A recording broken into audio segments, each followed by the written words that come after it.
The sun, a reluctant witness, began to climb over the higgledy-piggledy rooftops of the medieval town. It was a day like any other. Yet it was not. A palpable tension hung heavy in the air, thicker than the morning mist. You could almost taste the fear. Shutters remained closed on many windows, but behind them eyes undoubtedly peeked. The market square, usually bustling with vendors and shoppers, was slowly filling with a different kind of crowd.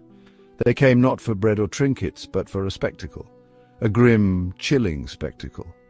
The raw anticipation was a morbid energy, a shared secret whispered on the breeze.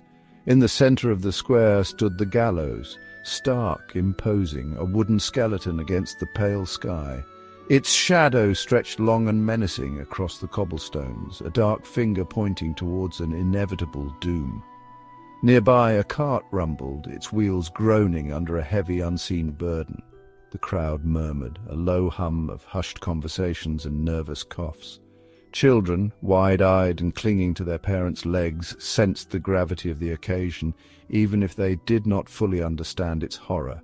This was justice, medieval style, public, brutal, unforgettable, a lesson etched not in books but in blood. The air grew colder, or perhaps it was just the chill of what was to come. Priests, their faces solemn, moved through the throng, their Latin prayers barely audible above the growing noise. Hawkers, ever opportunistic, sold rotten fruit and stale bread, perfect ammunition for a crowd eager to participate, to vent their own frustrations and fears upon the condemned. The condemned. That was the word on everyone's lips. Why such brutality? Why these elaborate public displays of suffering? It might seem like sheer, unadulterated cruelty to our modern sensibilities.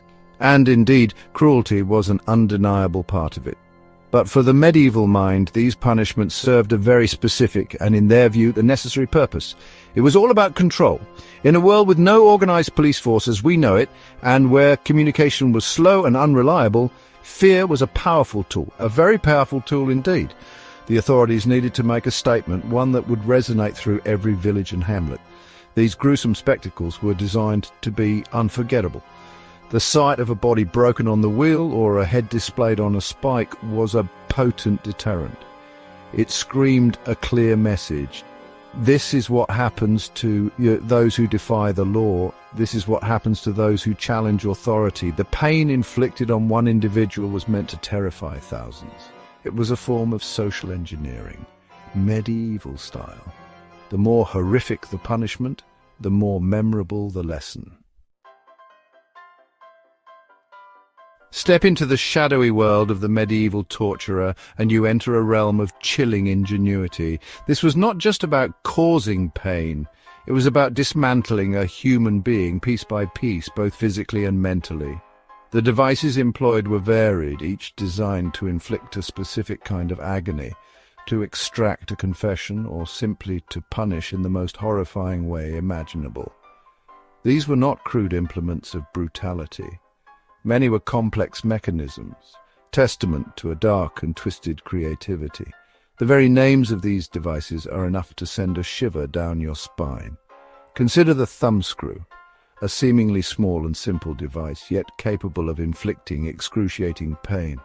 The victim's thumbs, or sometimes fingers and toes, were placed in the vice-like contraption, and the screw was slowly tightened.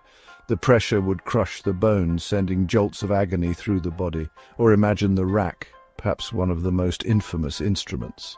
The unfortunate soul was bound by their wrists and ankles to a wooden frame. Among the pantheon of medieval torture devices, few capture the morbid imagination quite like the Iron Maiden. Picture it. A tall, upright sarcophagus, often shaped like a woman, perhaps even with a serene, painted face. But this was no gentle mother figure. This was an instrument of slow, piercing death. The interior of this terrifying contraption was lined with sharp iron spikes, not long enough to kill instantly. Oh no, that would be too merciful. These spikes were strategically placed to pierce vital organs, but only just, to ensure a prolonged, agonizing demise. The victim would be forced inside the maiden. The heavy hinged doors would then be slowly closed. Imagine the terror, the darkness enveloping you, the cold metal pressing against your skin, and then the first pricks of the spikes. Section 5. The agony of the wheel, a public spectacle of suffering. If the Iron Maiden represented private, enclosed horror, the breaking wheel was its horrifyingly public counterpart. This was not a punishment hidden away in a dungeon. This was street theatre of the most gruesome kind. The wheel, also known as the Catherine wheel, was a large wooden spoked wheel similar to those on a cart. A condemned person, often a murderer or a traitor, would be strapped to it, their limbs spread-eagled and tied to the spokes. This was just the beginning of their ordeal, a prelude to unimaginable suffering. The executioner, a figure both feared and reviled, would then take a heavy iron bar, or sometimes even the wheel itself. With methodical, brutal precision, he would strike the victim's limbs. The aim was not to kill quickly. Oh no. The aim was to shatter the bones. Arms and legs would be systematically broken in multiple places. Castles. We often think of them as grand residences full of knights and ladies, banquets and tournaments, but beneath the tapestries and the feasting halls lay another world, a darker world, the castle dungeon. These were not merely cellars for storing wine. These were places of confinement, of interrogation, and of unimaginable suffering. Deep within the stone foundations, far from the light of day, prisoners languished, often forgotten, their hopes slowly extinguished by the cold, damp, and darkness. The typical dungeon was a grim affair. Small, windowless cells, often below ground level. The air would be foul, thick with the stench of unwashed bodies, excrement, and despair. Rats and other vermin would be constant companions. Food, if it came at all, would be meagre, stale bread, dirty water. Prisoners might be chained to walls, their limbs cramped and aching. Among the repertoire of truly terrifying medieval executions, being boiled alive stands out for its sheer, visceral horror. This was not a swift end. It was a slow, agonizing process, designed to inflict the maximum possible suffering. The condemned person would be stripped naked and then placed into a large cauldron or vat, filled with water, oil, or sometimes even wine or lead.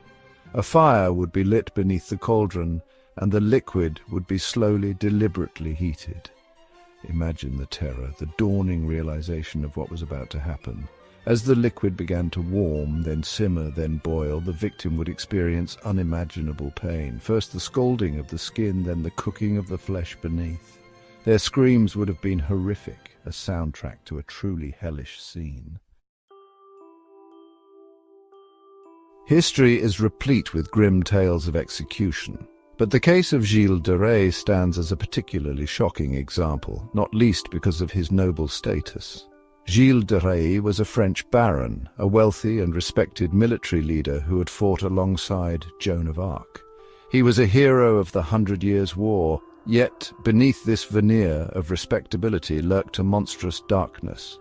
In 1440 he was accused of a horrifying array of crimes, heresy, sodomy, and the serial murder of children, dozens, perhaps hundreds of young victims. His trial was a sensation. The accusations were so vile, so numerous, that they sent shockwaves through medieval society. Here was a man of high birth, a companion in arms to a saint, accused of acts of almost unimaginable depravity. Initially, Gilles de Rais denied the charges with aristocratic hauteur, but under the threat of torture, the ever-present persuader in medieval justice, and perhaps faced with overwhelming evidence or a crisis of conscience, his resolve crumbled. He confessed. The brutal punishments of the Middle Ages were more than just fleeting moments of horror. They cast a long, dark shadow over the society that practiced them, leaving indelible scars on the collective psyche. The constant threat of torture, the public spectacles of agony and death. These things shaped the way people lived, thought, and feared. It created a culture where life was often cheap and where pain was an accepted, almost expected part of the judicial process.